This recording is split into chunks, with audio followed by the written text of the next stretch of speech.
Yep. All right, cool. The untrustworthiness of the media by me. Now, before we start off, I'd like to show you a video. Hopefully the audio will work this time. That helps prove my point. Hi, I'm Fox San Antonio's Jessica Headley. And I'm Ryan Wolf. Our greatest responsibility is to serve our Treasure Valley communities, the El Paso, Las Cruces communities, Eastern Iowa communities, Mid-Michigan communities. We are extremely proud of the quality, balanced journalism that CS4 News produces. But We are concerned about irresponsible, one-sided news stories plaguing our country.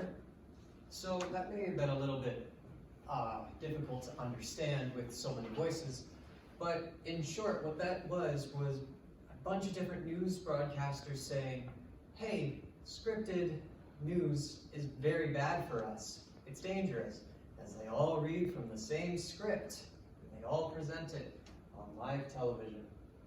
Now, why exactly is the media untrustworthy? Well, there are a lot of different reasons, but we're going to focus on three major ones. First, we're going to start off with most of media is privately owned. Then we'll go on to the censorship of media, and then after that we'll go into the fear-mongering and lies that they use. So starting with privately owned, from the WebFX's Tomas's article, The 6 Companies That Own Almost All Media, television, film, and video games companies seem to come out of the woodwork in today's startup-centric economy. But while it may seem like you have limitless options, most of the media you consume is owned by one of the 6 companies. These companies are known as the Big 6. Now, the Big 6 are these 6 companies.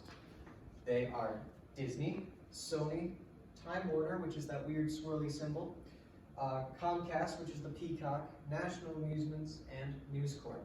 Now, say Disney does something bad. For example, say they're just cutting down trees in a place they shouldn't be. If somebody finds out about this, Disney's not going to have their own news reporters tattle on them. They own them. They're just going to say, don't run that story. We don't need the public to know about it. So another big company that owns most of the media that you've probably never heard of is called Sinclair Broadcast Group. Sinclair is huge. They have a 2.2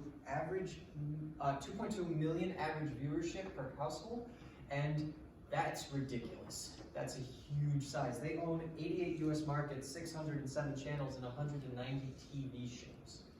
Now, from John Oliver's show, Sinclair Broadcast Group, Last Week Tonight with John Oliver, in 2017, he says, Sinclair can dictate your local news. He also goes on to say that Sinclair is the only large media company that directly gives scripts to their newscasters. So our news is actually owned by Sinclair, the Rockford Public one.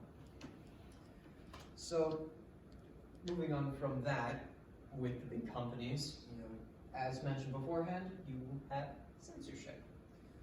So in Fabrizio's Germano's 2013 article, Concentration and Self-Censorship in Commercial Media, adding outlets while keeping the number of owners fixed can further increase the bias. Now that may not make a lot of sense, but so I shall explain it to you.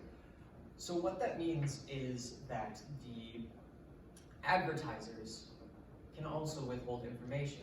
They can withhold money and tell people not to show the information.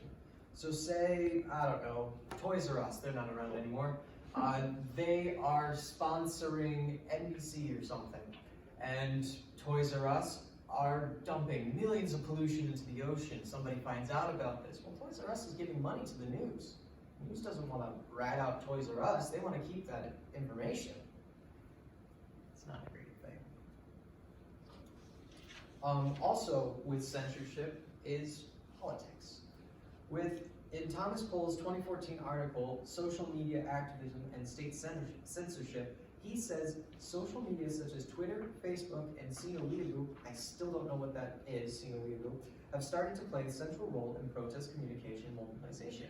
So in places like China or the Middle East, where things are a bit hairy right now with the citizens and government, they are using social media to try and communicate to the outside world what is happening. Now, the governments are trying their hardest to censor all of this and make sure it doesn't get out. So just imagine the US was doing something so inhumane, and we try and get other places around the world to come and help us. But the only way we can do that is through the internet. Well, they're just trying to block all of that. We can't get our voice out. It's dangerous stuff. And moving on from the censorship and privately owned businesses, we have fear-mongering and lies. So, from Peter Vanderwink's 1995 article, Why the News is Not the Truth, business has become a prominent player in the manipulation of perception and in the corruption of the public policy process.